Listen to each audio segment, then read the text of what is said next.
So first, let me introduce about our today's speaker. So Pooja, recently she has done with her Ashoka Young India Fellowship, and now she is working as a assistant manager in Genpact. And before that, she has been doing a lot of initiatives. Like she was a co-founder of IK and Booth Kannadi, which were basically women, basically working on women-related issues. And she is a finalist, CA finalist also, and she has studied from Christ University. So that's a brief introduction I thought of giving our Pooja. Yeah, and before getting to that, I just wanted to understand, like, as everybody registered for this session, because we are thinking like registration is compulsory, so that going forward, if there are any opportunities, so that we can keep forwarding them to everyone. So if you are not registered, then I will share the link in the chat box. So please, take some time and register to this link. And if you are facing any problem, then do let me know. Like you can take 30 minutes for that, 30 seconds for that. Okay. Uh, so this is the registration link. Kupendra, can you check whether the registration link is correct or not? Yes, Srikanth, I will check. Okay. Yeah. Srikanth, I Yeah. think you could. I'm not sure if you started the recording. No, no. Yes. Recording is started. So Okay. basically, it's getting started. Recorded only on my laptop. Yeah. Mm. Okay. I hope everyone is doing their registration. So now I thought of giving some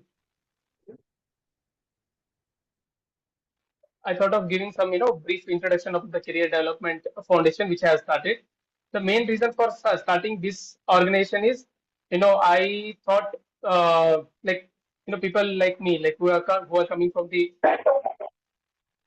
marginalization community, and who are into education, and they are the first generation learners. Like they are facing a lot of issues when it comes to understanding like what kind of career opportunities are there for them, like post to their 12th, post to their undergraduation or post graduation, and if there are career opportunities, then how to approach them. So that confusion is there among many youths. And also, if they are applying for any jobs, then even soft skills are very important, like writing the resume. Otherwise, preparing themselves for the interview and other communication negotiations. So some of these 21st century skills also I feel which are playing very crucial role when it comes to uh, you know upgrading themselves for the skills. So with these two goals, I started this organization. So this is our first sessions, and with us today we have Pooja Yashodhare. So now we'll start the session. So first, I would like to ask Pooja, like what is she working on now? Like how is her work? Hello, everyone. Thank you for the brief introduction. Can you all hear me, first of all? Okay, great. Hello, everyone. Nice to meet you all. Do you all understand Kannada? Sorry, do you all understand English, or should I mix Kannada and English or Hindi? What's the preferred language for you all? You can put it in the chat box. Probably Kupendra will help us uh, understand if there is any special requirement. If you don't understand English, just let us know. You can raise your hand or put it in the chat box. I'll just continue with English for now. Okay, English. Uh, so, uh, uh, to begin with, I'm currently working as assistant manager in Genpact. I'm staying in Pune right now. It has been really liberating to kind of travel to different places. I always stayed in Bangalore. So when I went to Ashoka also, it was my first time staying out of Karnataka for such a long time. Right now, I'm placed in Genpact organization Pune. So I'm working as an assistant manager. My training is still going on. So yeah, it's been good. Thank you, Shrikant. Thank you, Pooja. Uh, so, it's wonderful to know that, you are part of Ashoka Young India Fellowship. So how your journey of Young India Fellowship started? Like how did you get to know about the fellowship, and how was your experience, 1 year experience over there? Uh, for 1 year experience, it's a very long journey. One year is like a lot of things to share. But in a crisp, if I have to say, 1 year was like it was like a roller coaster journey for me. Because as I said earlier, I had never gone out of Bangalore and stayed for such a long time. So I did have a kind of a cultural shock initially when I went to Delhi. But it was like the course was equally challenging, but also worth our life, I would say, because the professors were from like international universities. We had professors from Columbia University who had done PhDs, masters in Oxford University, Harvard, London School of Economics, people who are working with directly with government of India here. So this is basically Young India Fellowship. Fellowship's intention itself is that we bring the world class professors to the course. Okay. So we had a really amazing teaching faculty, and even you can see my background is Ashoka University, so that is how our campus looks like. It's bigger than this. So the campus facilities were like they were really great. We have such like we have a very big library and swimming pool and a badminton court, cricket court, everything. So 1 year journey, I would say my best part was my ELM journey, which is like, we would do a project along with our journey, which is the ELM experiential learning project. And I went to Bir, Himachal Pradesh for a project. And this was completely sponsored by Ashoka University. So that's why like this 1 year entire journey was like a roller coaster for me because there were people from different backgrounds. There was a lot of self-doubt because everybody is talented in YIF. So it was hard to convince myself that I can also do this course. And also I realized that, I had to do a lot of homework even before going to the institution. I had to do research about the courses, about the faculty, and different facilities available here. I hadn't done that. So when I went there, it was like double task for me. And the courses were very, like, they were really very immersive. They would, like, we studied everything under the sun almost. Like, it is like MBA course, but still it was like also liberal in the sense that right now, I'm considered as like equal to an MBA graduate in my company. That is because we also learn a lot of leadership courses. But at the same time, we also learn a lot of things like, liberal arts or art related, uh, subjects like Shakespeare, sociology, uh, cinematography, photography, and all of that, filmmaking, everything. So this was a very diverse course. It's a multidisciplinary course, and you would study everything here. And for me, I would say it was challenging, but worth a life. Like in once in a lifetime, you must go. Everyone should become a YIF. Yeah, that itself sounds very, enriching experience, Pooja. So glad to know that. So when somebody wants to get into YF, then what kind of profile should we have? So can you brief about that also, so that we can understand? Yeah. So I would say everybody in YIF, at least in our cohort, everybody had their own special domain, right? Like we had Forbes 30 under 30 a person who was his name was Pubarun, and you can still go ahead and search our website, or you can Google his name also, you'll find. So he was an amazing photographer, and we had someone um, who had completed their studies from abroad, and we had science olympiad runner up also. So there were a lot of people who had who had done specialization in their own area. So for YIF, you becoming like a very 100% score is not something that they are looking at. They also look at co-curricular activities a lot. And they want to know what you can bring to the table. Like, for example, if you can bring a new perspective to the classroom discussion, if you can be of some value to the cohort, then they will select you. When I think of myself, I would probably think as I had done a little bit of work with a lot of social related organizations. I had worked with NGOs and had done groundwork. And during Karnataka elections, I was also involved in a lot of political activities. I am a political aspirant myself. In future, I hope to, contest in elections. So that is what they were probably impressed with, like in the sense that uh, everybody, whatever is your field, whatever you want to do in your life, you should put your 100% in that. And we had someone who was like a great singer. She knew classical, Indian classical music, Western classical music, and a lot of instruments and all of that. So everybody, if you are someone who is passionate about, doing something of your pursuing in a particular field that you're very passionate about, then probably that is what would stand out for you in your application in YIF.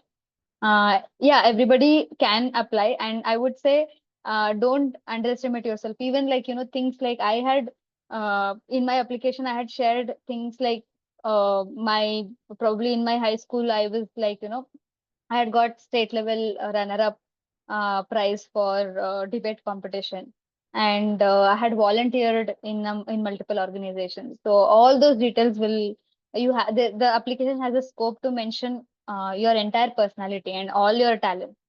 So I would say showcase all of that, and definitely, I mean, there is higher chance of you getting selected that way.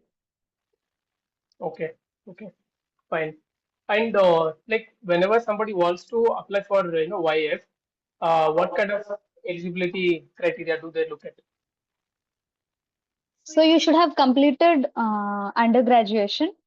That is the minimum criteria. And even if it's not completed and you haven't gotten your like degree certificate, you should have completed your examination. And even if you get it like a little later after you join the course, also that is also fine. But undergraduation is a must. So this is basically the course is called in multiple names, Young India Fellowship, but it is also called it's basically liberal arts education, which is postgraduate diploma in liberal arts. So it's the post graduation, but just a diploma course, 1 year course. So you completing the graduation is a must, and you must understand English to some level. Not everybody who came to YF was like, speaking great English. I myself don't know English so much. I have like basic knowledge.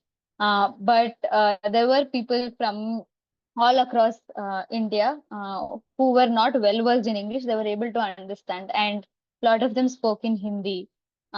So if you, but in order to understand the classroom discussions and in order to participate, you need to have like minimum level of English, proficiency. And if you have that much, that is also fine.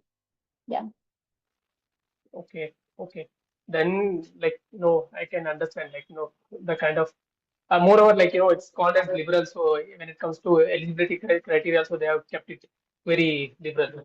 Yeah. So, Yeah. and I was just going through the fee structure, Pooja. So I saw that the fee structure is something like first generation learner, like they can't afford it. Like how did you manage that? So that's the specialty of Young India Fellowship. If you actually go through the website, they have mentioned that it's a lot of students are there on 100% scholarship. So of course, Ashoka is known as an elite institution.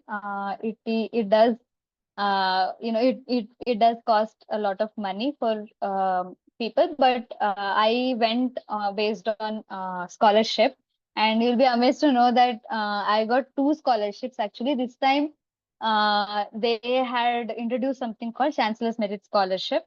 I'm not sure if it is continuing. It's probably mostly it's continuing, I guess.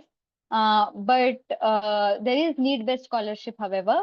So for me, in my case, I got selected for both, which means need-based scholarship is given to people who are from difficult economic background, socioeconomic background.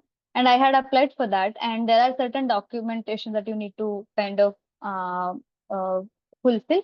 So if you give all those details, then they will provide the scholarship for you. And it doesn't have to be 100 or nothing. So there are students who came with 90% scholarship, 20% scholarship, and all of that. And they also provide loans. There are a lot of students who came on loan uh, also. And yeah, I would say, and the current batch, which means I'm from the previous batch. So currently there is another batch, which is like my juniors are there. And I heard that a lot of students there came from an organization called Eklavya. And Eklavya is an organization which supports marginalized section students, and most of them are truly 100% funded students. So year by year scholarship is increasing, so your chance of getting into the university is increasing. And I would say, don't even think so. Even I myself did not pursue higher education for like 2 years. Like right after undergraduation, I went to work. I did not pursue higher education because it was like very costly if I had to pursue in a good college. But when I got to know that, there is scholarship and all of that, and I did not want to miss this opportunity, and I got full scholarship. So I would say, even I can help you in case, Shrikant has my contact details. And if you all want to pursue even Young India Fellowship or any other fellowship, I will help you with filling up the scholarship details and writing up the application form and all of that. So I would say it's pretty much accessible in that way. Okay. Thanks for letting us know about that, Pooja. Parallelly, I understand it's very important for few of the cohorts must be looking for the placements, and others must be looking for the higher education. So how does Ashoka Young India Fellowship like help you in that? So the placement is pretty good, in the sense that if you see the normal packages that, like, I am from Christ University, and I've heard people who have got placed for like 3 to 4 lakh per annum and all of that right after undergraduation. But in YIF, the average salary for after completion of YIF is around 9 to 10 lakh, I think, minimum. So it's pretty good package for people, especially people who are coming from difficult backgrounds. So that's why, like, one of my friends, she got placed into I think ITC, and the offer was like 35 lakhs per year. So there are people who come from with little experience also, and the CTC can go higher as you have some expertise in a particular field, or you have experience in a particular field and all of that. So placement is pretty good. Genpact, EY, even Deloitte, companies like this, and there are a lot of NGOs also that come there. And I know organizations like Game, E-Governance, Samagra, GDI, and a lot of like social sector organizations. A lot of my friends got placed into edtechs also. So a lot of NGOs also come, non-profit sectors also do come there, and there is good salary package even for NGO sector aspirants. So in that way, the placement was good, but this time the market was like it was down and it was really bad. And those who really, like, if you wanted to get into like this particular organization, this particular salary, otherwise I wouldn't go. If you were that particular, probably it was difficult this time to get placed. So a lot of my friends, they joined Ashoka itself. So in Ashoka also there were like various openings in different administration departments. So they got placed there.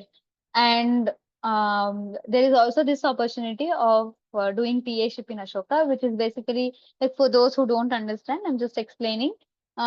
Teaching assistant is a role where which is in the middle of, like, the professor and the students. So because we all come from diverse backgrounds, and a lot of us might be facing difficulty in understanding the concepts that is taught there. uh, doesn't matter what kind of problem you are facing with accessing the course, the teaching assistants are there to help you with that. So once you are a YIF, once you have gone through this all these courses, you will be even eligible to become a teaching assistant for the next batch. And the salary for that is also like pretty good. So I would say, like, there is no like, if you become a Young India fellow, then there is like a lot of demand even in the market. Like, even outside, if you search for jobs, definitely you will get. You might not, like, in the placement that we have in Ashoka, you might not find the your dream job that you are looking out for, but YIF is always, like, compared to all other applicants, YIFs always have that edge of being an Ashokan, and especially YIF is a flagship course, so people will prioritize you more in general. Okay, okay. Sorry, So I think I missed the higher education aspect. Should I go ahead with yeah, that? yeah, Yeah. you can go ahead. One second. So, because we are not using premium version of Zoom, so even though, if that it gets disconnected in between, then you can rejoin to the same, Link. link. That's what I thought of. Yeah, you can go ahead, Harshit. Should we just do it now? How long, like, how much time do we have? Yeah, I mean, fine. We'll take ahead the, higher education, and couple of more questions are there, and then later we'll give the opportunity for audience also, so that they can ask questions. So is everyone fine with it? Like, we'll disconnect the call now, and then we'll rejoin. Please respond in the chat box. Otherwise, you can unmute yourself and respond. Is Sure, it sir. fine? Yeah, we Yeah, can yeah. join again, same link. Yeah. Okay, Yeah, okay, sure, ma'am. yeah.